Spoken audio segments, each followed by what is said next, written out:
Our guest today has impacted more leaders than probably anybody else alive. In fact, Inc. magazine named him the #1 most popular leadership expert in the world.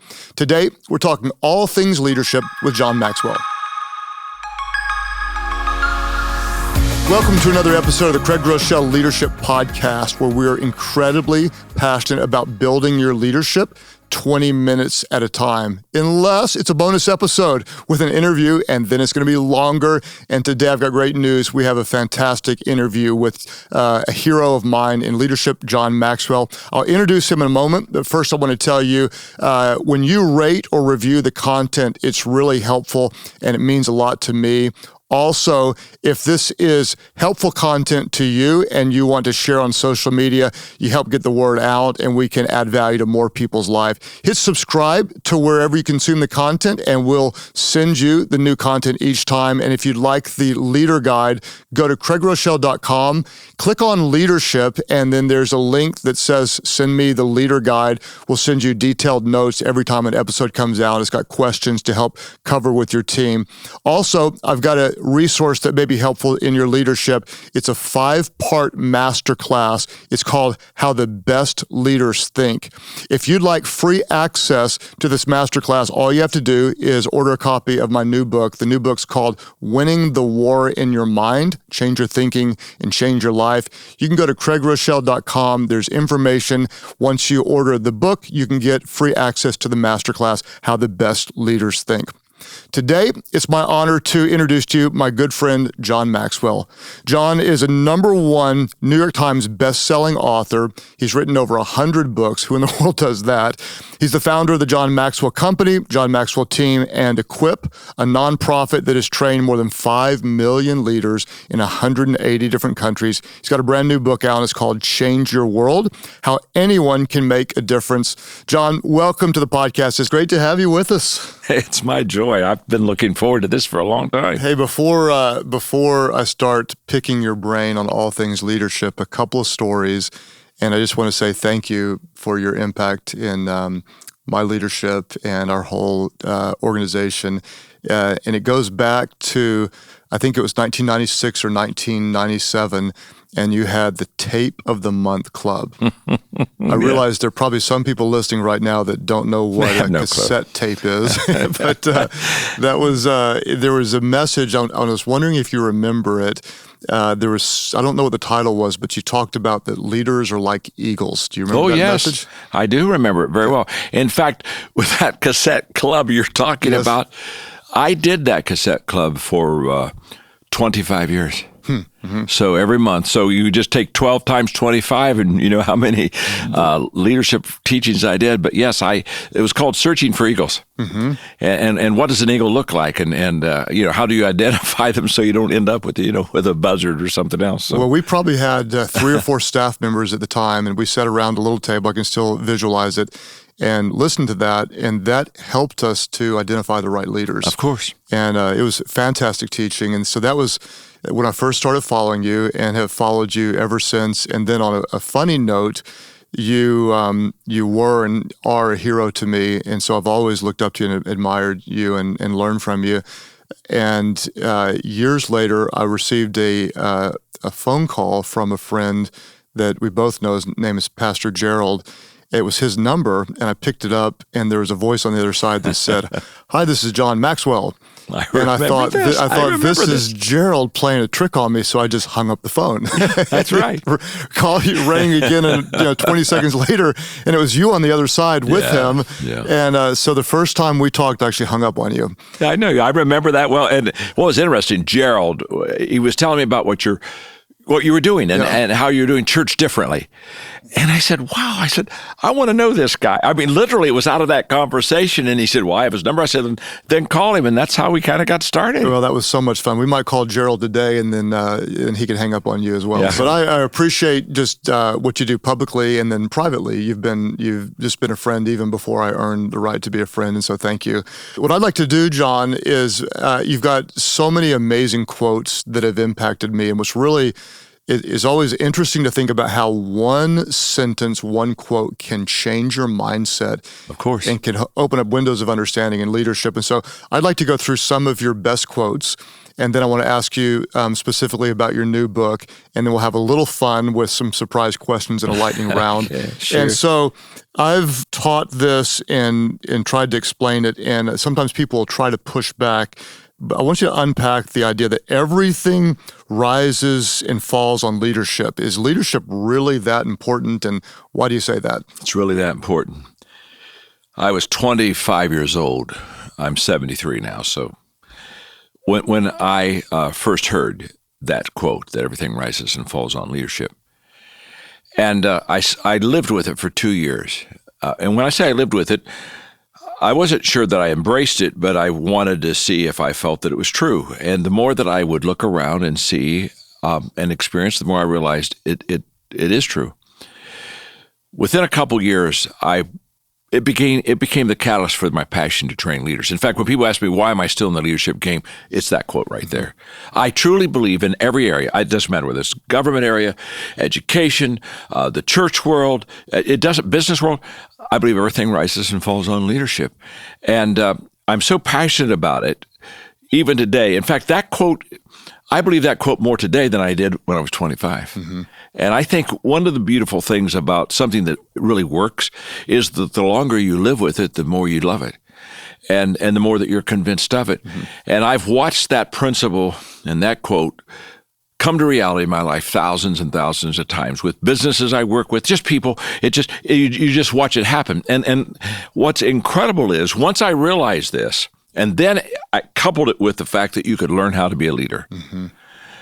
Because if you just stop on everything rises and falls on leadership, that can be kind of a reality splash after a while, because you look at it and say, well, if I'm not a leader, then everything's going to fall. But when I became convinced with that quote that you could learn how to lead, right? That leaders were not born, they could be made. Mm-hmm. And of course, then I wrote Developing Leader Within You 2.0. But those two quotes together are why I'm still in the leadership game, because we're watching people every day learn to lead.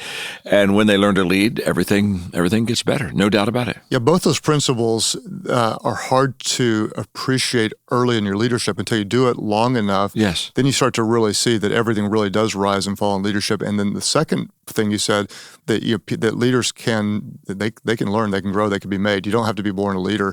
And that's really when it gets fun, is when you start reproducing leadership and you see others become great. One of the things you've always talked about is how important it is to care for your people, to motivate them, and to kind of compliment you. The first time we had a private meal together and meeting, I was pretty nervous. I was with John Maxwell, who's a hero, and you leaned in with a big smile and said something like, "How can I add value to your life, Craig?"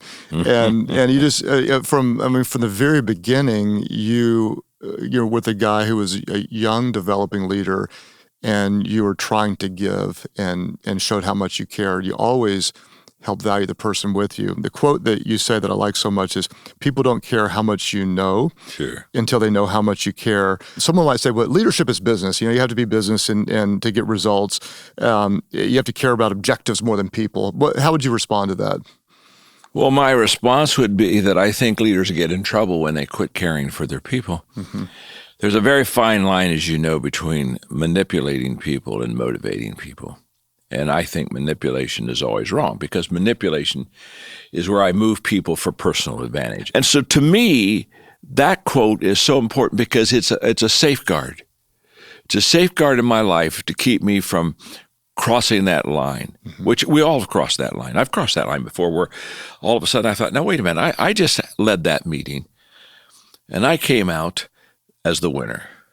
I'm not sure they did, but I did. Mm-hmm. And when I say that leaders see more than others see and leaders see before others see, I can tell you, once you know that to be true, that puts a great responsibility on me as a leader to make sure that I never use that more and before for my advantage to the people's disadvantage. Mm-hmm. And so what's the balance? What's the checkmate on that? Well, it's very simple.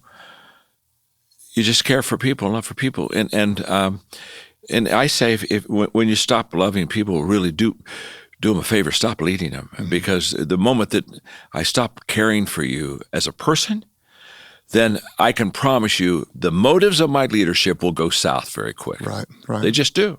What advice would you give, John, to someone who's maybe newer in their leadership and they say, okay, I do care for people, but I don't know how to express it. How does a caring leader show that she or he cares in a great leadership question. environment? I always share that what you do, and this is by the way, that question you just asked is a very good question, because there are a lot of people who really do care, but they don't emote very well, Right. and they're not visual very well. And so it's not that they lack it, it's just that they have never been able to present it. And so what I always share with them is, if that's your situation, sit down with your people and say, no, let me share with you the good news and the bad news. The good news is I really care for you, but let me tell you what the bad news is. I don't show it well. So what I'm going to do is I'm going to help you know how I show it. I don't show it because I'm not bubbly and I'm not highly affirmative and I don't come around. I'm not like a cheerleader. But there are 2 or 3 things that I do that really show that I care for you. One is that I always respect you. And so you lay out whatever those things are, and you just give them what I call those care markers, so that when they're following you, they don't need that emotional affirmation, because they know that's not how you give it, but it doesn't matter because you've already shown them the way that you care. And I think that one of the greatest weaknesses that we have as leaders many times is that we take our areas that are difficult for us and we don't sit down with our people and say, no, this is very difficult for me. So I need you to help me. And I'm going to share with you why it's difficult. I'm going to share with you how you can understand it. And then I want you to also come in and say, John, maybe this would help. And would you help me? I think great leadership, always is vulnerable and open and willing to be improved, and has not only an open door policy, but has an open ear policy, an open heart policy. And I find people then migrate to that. I mean, all of a sudden they become your allies. They become some of the best help I've ever had, is because I've sat down with my team and just said, I'm not really good here. So help me. Yeah. Well, I like that. Now, I honestly have never thought about that, just sitting down with someone and saying, maybe I'm not as expressive. There might be some introverts right now. Absolutely. Or some people that they're not the loud person, the party person in the room, but they can say, what I want you to know is, here's how I do show that I care for you. And that is that, I give you feedback, or, I don't give you negative feedback, meaning I'm going to tell you if I do like it or something. And so you can, kind of clearly define, here's how. And so, I served under a leader, John, that I never quite knew, and it took me years to figure him out. I never knew if I was doing great or not because he didn't show it. But his style of affirmation was so different. Had he explained it to me that this was a win, then I probably would have felt a lot more cared for earlier in the partnership. So I had a mentor, Charles Blair, who many, many years ago said, John, always have an understanding so there's not a misunderstanding. Right. And it was just very helpful to me. And I asked him to explain that. He said, it's just very simple. He said, never assume, never assume, which is kind of like the mother of all leadership mess ups. Just so be vulnerable, ask questions, find out where they are, help them find out where you are, and then take off together. I'm excited to ask you about this next quote of yours, because we have a lot of listeners that ask questions that are very related to this one. You've said leaders must be close enough to relate to others, but far enough ahead to motivate them. And so I want to ask you about both sides of that coin. On the close enough to relate, can you first of all describe that? And then I want to try to get into your mind and ask honestly, is there such thing as too close? Can you share too much? Yes. That's a great question. When you talk about leading by example and being in front of them, but being close enough to relate to them, I always tell leaders, close comes first. Close comes first. I want friends. I don't want fans. And if I want friends, then I have to walk with them. And I want to walk with them. And so until I can make a connection with you, and until you can know that my connection is sincere, I will impress you, but I won't impact you. We impact people close up. We impress people far away. And so I always tell leaders, start with close. And the reason you start with close is because young leaders aren't good enough to be far ahead yet. In fact, when I was a young leader, I wasn't ahead of anybody. Everybody was ahead of me. I was 22 years of age when I had my first leadership responsibility, and everybody in my group, they were already ahead of me. So I never knew what it was. It took me a long time before I knew what it was like to be out front. But it didn't take a long time for me to connect with the people and know that I really cared. And so my leadership in the beginning was really a caring connection more than a competence connection. Mm-hmm. Now, obviously, if you don't develop that competence and get far out in front of them, then after a while, they're going to say, I have a great friend, but I don't have a leader. Right. And I have a lot of wonderful friends. I'm just not going to follow them. But I mean, they're just terrific friends. So I think the caring comes first because that's the heart. And, you know, people touch your heart before they ask for a hand. Mm-hmm. So I think that comes first. And then, obviously, you've got to grow into your leadership. But if the people care for you and you care for them, they'll give you space. They'll give you time.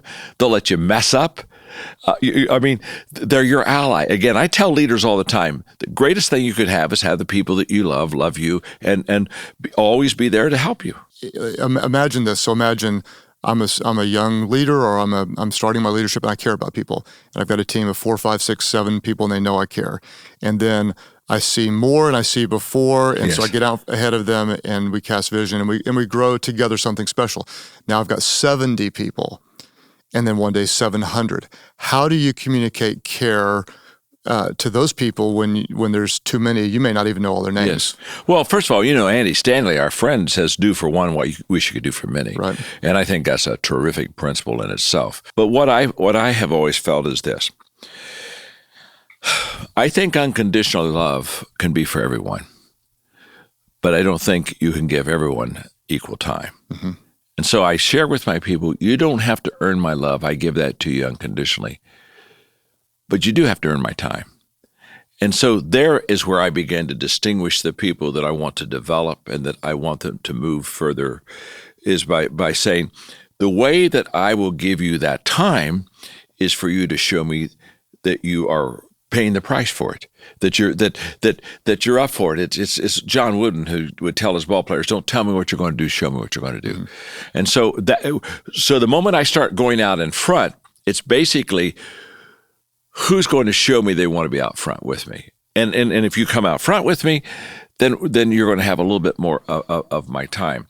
And so I think caring for people is for everyone, but I think as far as leading and developing people, that's for someone. I think not everyone wants that kind of development, and not everyone works for that kind of development. Mm-hmm. So I think you have to be real clear. It's kind of like upfront expectations. I think that's what's important in leadership is that when somebody comes to get in the game, before you put them in the game, you say, let's have just a good, honest conversation. For example, Mark Cole, who runs all of our companies, one of the things I sat down with him years ago, and I said, there are a few things I want you to tell every person that joins our company. And one of those things, Craig, is we will have tough conversations. Mm-hmm.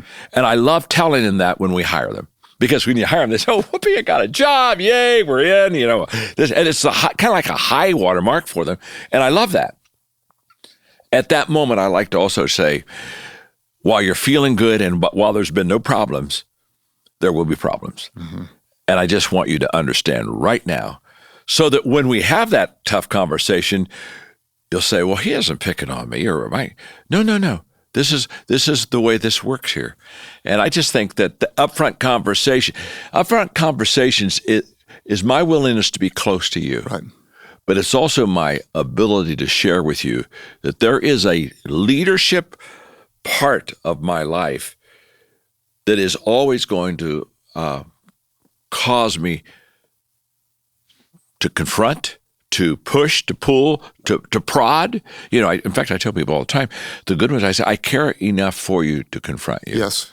And I think we sometimes get a little Disneylandish on confrontation. It's like, he doesn't like me. No.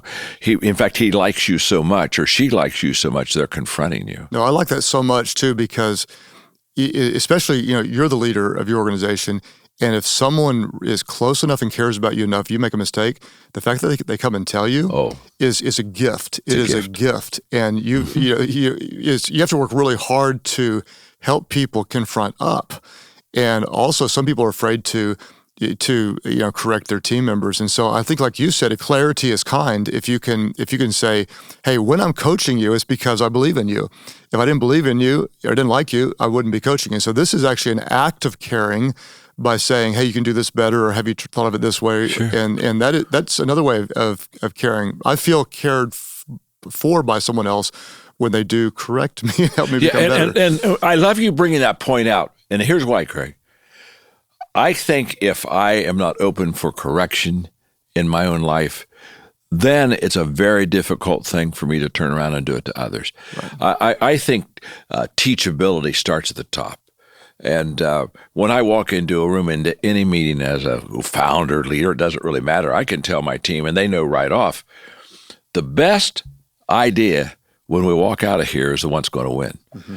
Not my idea, the best idea.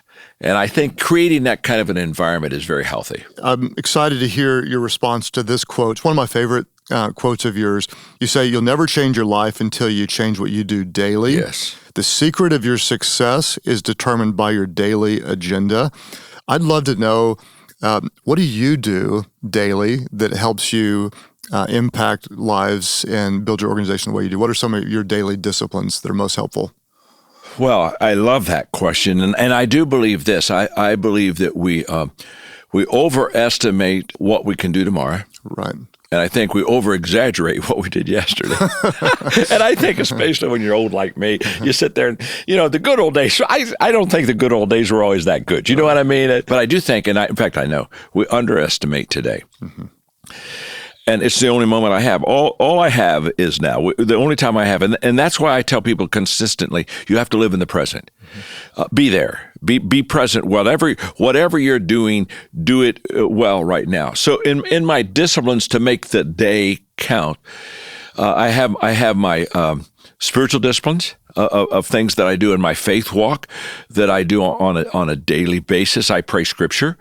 I have my writing disciplines. I write always in the morning. In fact, one of my disciplines is that basically I don't meet with anybody until noon, because I'm a morning person. I get up around 4:30 in the morning. And from 4:30 till about 10:30, 11, I am cooking. I mean, that's when I think best. That's when I write best. And I learned a long time ago, now you may be a night person, so you might flip that. But whenever you're at your best mentally, physically, that's when you ought to be doing your most important things and making that really count right then. But who was it? I think Joe Frazier, the boxing champion, said that when you get into the ring, it shows up if you practiced or not, and if you worked out. And what we do in secret will be revealed in public, right. And it's only a matter of time. And one other quick thought on this is, I think that consistency is such an incredible asset to people that is totally underappreciated. Because consistency compounds. I'm 73, and I can tell you right now, the consistency of my life now is bringing fruit to my life that I'm surprised, and I think, how is this happening? But it's because of this continual day in, day out, teaching leadership to so many people. And after a while, all of a sudden, this return comes back that I would have never anticipated. So today, which we say is just today, doesn't seem so great. Several todays consistently done with the right reasons and the right priorities. One day shows up. And, hey, today, Sunday becomes what a day. Right. It comes, oh my gosh, what a day we've got here. Well, that day out there that we graduate from college, or we get the promotion, that, when somebody graduates from college, everybody's congratulating them. Well, they didn't become successful when they got their diploma. They became successful when they enrolled in college, and when they studied for the test, and when they went to class. I mean, right. They're already successful, and I think sometimes we confuse success, which is required of us on a daily basis, with recognition of success. Right. which that doesn't happen till someplace back there. We weren't that good when we got recognized, and we weren't that bad when we did the routine stuff that we needed to do to get recognized. Yeah. I think that's so important, and I just kind of even want to highlight that for someone who's listening right now. Yes. That success isn't when you get the promotion or the book deal or launch your company or get acknowledged or get published or whatever. Success is when you're faithful today in doing the small things. And along your line of saying overestimating, underestimating, I had a mentor years ago, John, tell me that something very similar, but he said that you'll typically overestimate what you can do in the short run. Yes. And then he said, but you'll vastly underestimate what you can do through a lifetime of faithfulness. Question. And that's what you're talking about. I like the idea of consistency compounds. It's so totally true. I was doing a leadership conference one time, and we were having a great day. There were a couple thousand people there. I was in my last break, and I was signing some books, and a kid who was just getting his MBA came up to me. He was so excited. He said, "Oh man, I love this." He said, "I've decided I want to do what you do." And I said, "Well, that's great." I said, I have a question for you. So what's that? He's so eager. I said, "Would you like to do what I did?" Right. So you can do what I do. Uh-huh. See, the issue is not I want to do what you do. Everybody wants to do what somebody that's doing something really amazing does. I tell them, forget I want to do what you do and go to, well, am I willing to did what you did? You got to get in the did world before you can get into the do world. Yep. And so we had a nice conversation, but I think so many times we see the success of somebody and we kind of gravitate like, oh, I want to do that, not realizing there was a whole process of daily disciplines that got them there, and without those, they would have never had that day. Yeah. Yeah, I can imagine somebody listening now, just they're in the didding part. Yeah, you got to did so you can do. Yeah, and I tell them if they don't do the did, they're in deep doo-doo. Yeah. Let me ask you one more quote, and then I want to hear about your new book, and then we'll do a little lightning round of fun questions. But you talk a lot about attitude, and one of your well-known quotes is, "People may hear your words, but they feel your attitude." And I'm curious, John, how important is attitude in leadership? Like for real, does it matter? How much does it matter? Well, I think it's the difference maker. Now, I've heard people say attitude is everything, and that's not true. I mean, I always want to say no.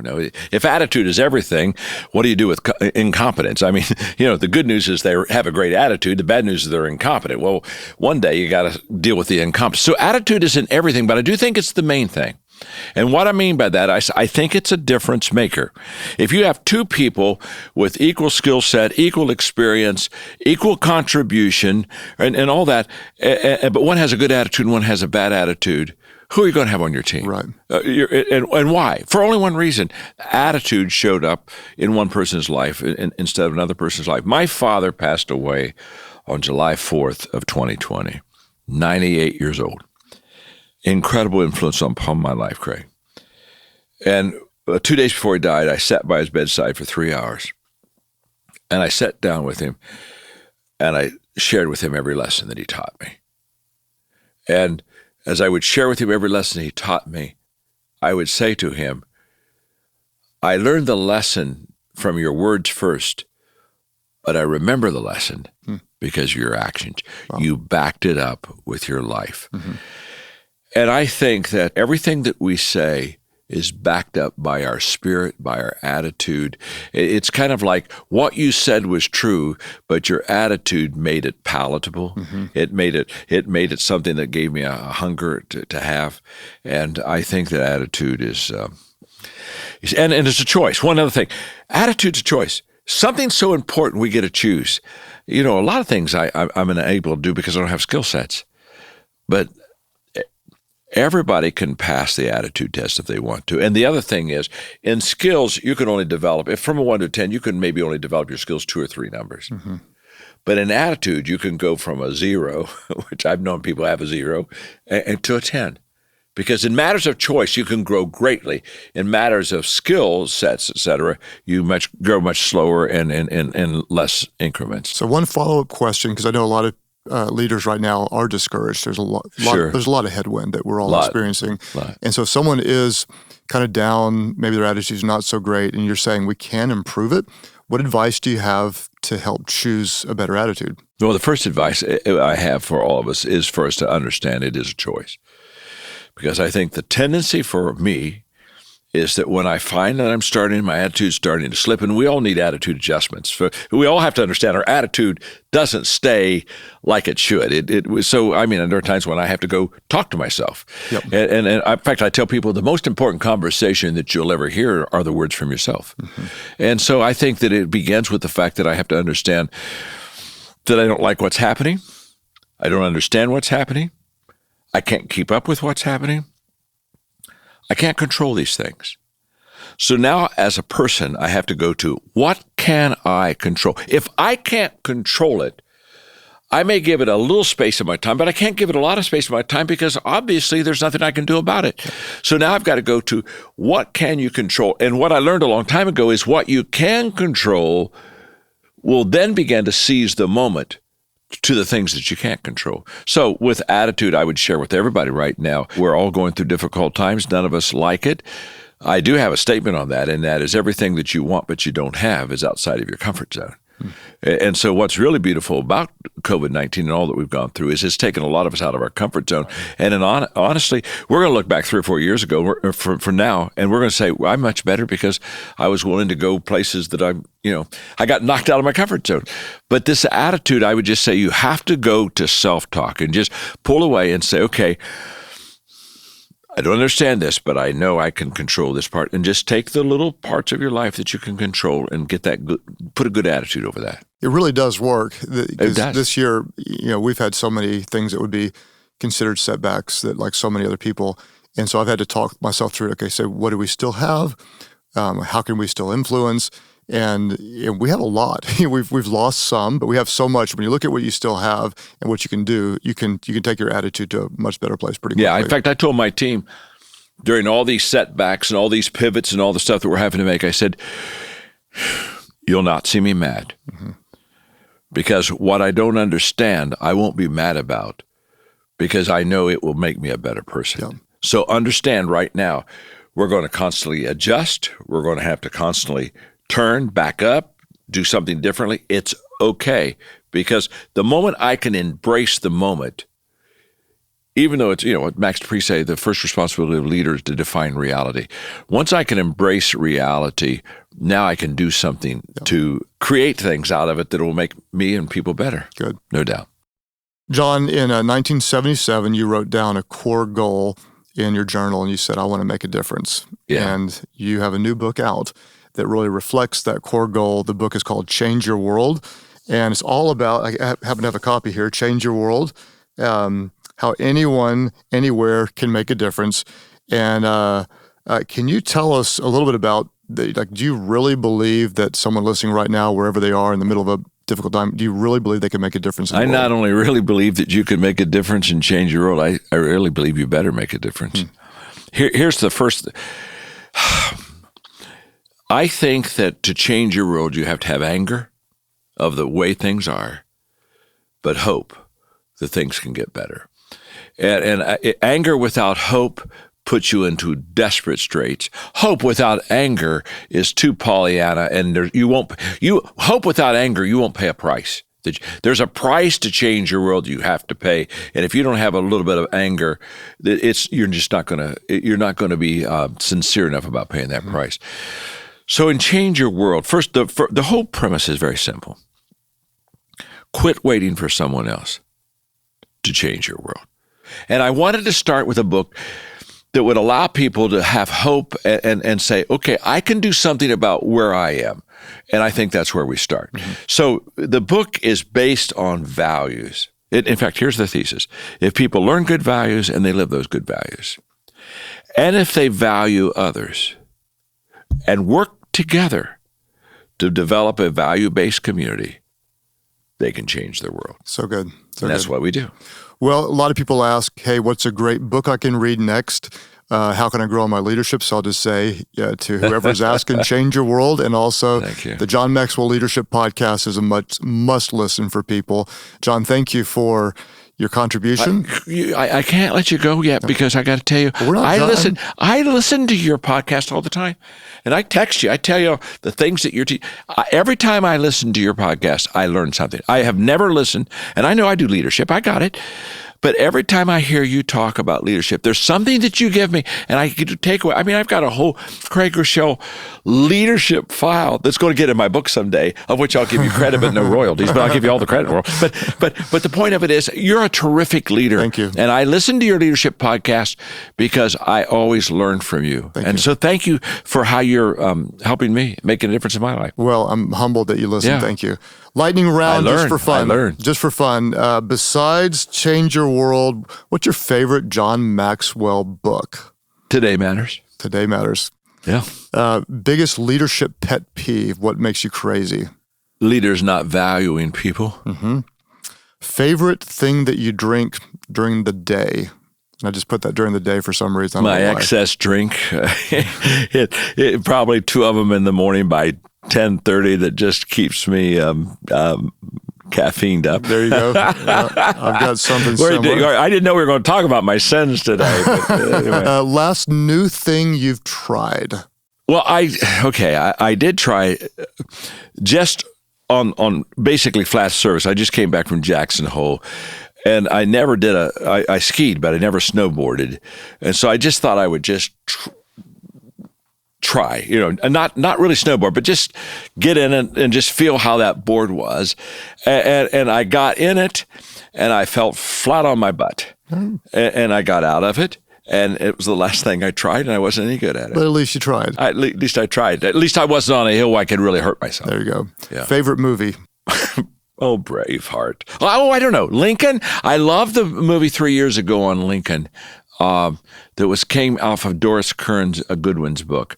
Braveheart, Lincoln. In fact, my favorite movies, I break them down and do leadership lessons off of it. Excellent. Yep. Yeah. So anyway, yeah. So if you could not train leaders or anything related and you had to do something else with your life, what would you do? I would be one of 2 things. I would either be a conductor of a symphony, or else, because I love music, and I just think, wouldn't it be amazing to have the talent and ability to take other great musicians and lead them? Because it's still leadership when you think about it. Or else I'd be an athletic director at a university, because I love sports. And those are probably the 2 things. I'd probably be quite worthless. I wouldn't have guessed the first one. Yeah. I would. I had the privilege of the Orlando Symphony. One time they let me have the baton, and I let them, and of course I know nothing. I mean, that's when I realized they don't need me at all. They basically said, could you just get the downbeat right so we get started? As soon as it was kind of like I could have walked away. It was okay, but it was fun waving that baton as if they were following me. Final question, 73 years of leadership, impacting hundreds and millions of people around the world. What are you most proud of? People like you. People like you. Just a few moments ago before the podcast came on, I received a text from one of my younger leaders, and she just shared with me a couple of things that she had been able to accomplish this week. And I thought to myself, that's irreplaceable. The beautiful thing about getting older, I love my age. It's a beautiful time for me to live. And what I love about it has nothing to do with what I feel maybe I've accomplished. What I love is watching other people that I have influenced accomplishing so much more than I've ever accomplished. Yep. I mean, it's kind of like, I know I'm going to die, but I'd like to keep living on. Yep. In the lives of others. And my father, when he died on 4th of July, which was so appropriate to him because he loved life and got a bang out of life. So I mean, I loved him dying on 4th of July. But the whole process is, he'll always live. Right. He's in me.